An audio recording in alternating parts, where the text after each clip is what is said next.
بسم اللہ الرحمن الرحیم۔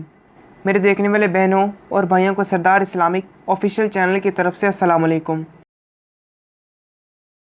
رسول اللہ صلی اللہ علیہ وآلہ وسلم نے فرمایا، ساری امت جنت میں جائے گی سوائے ان کے جنہوں نے انکار کیا۔ صحابہ نے عرض کیا، یا رسول اللہ، انکار کون کرے گا؟ فرمایا، جو میری اطاعت کرے گا وہ جنت میں داخل ہوگا، اور جو میری نافرمانی کرے گا اس نے انکار کیا۔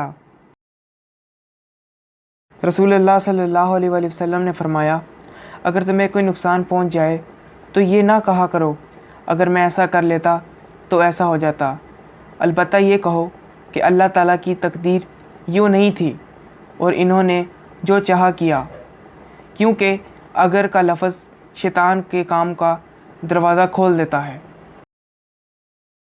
رسول اللہ صلی اللہ علیہ وآلہ وسلم نے فرمایا، اس شخص کے لیے ہلاکت ہے جو بات کرتے وقت جھوٹ بولتا ہے تاکہ وہ اس کے ذریعے لوگوں کو ہنسائے، تو اس کے لیے ہلاکت ہے، اس کے لیے ہلاکت ہے۔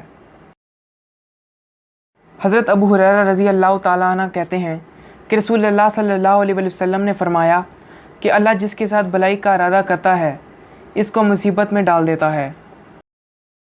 رسول اللہ صلی اللہ علیہ وآلہ وسلم نے فرمایا، اپنی اولاد اور اپنے اموال کے لیے بد دعا نہ کر، کیونکہ ایسا نہ ہو کہ تم کسی ایسی گھڑی میں اللہ سے دعا کر بیٹھو جس میں دعا قبول ہو جاتی ہے۔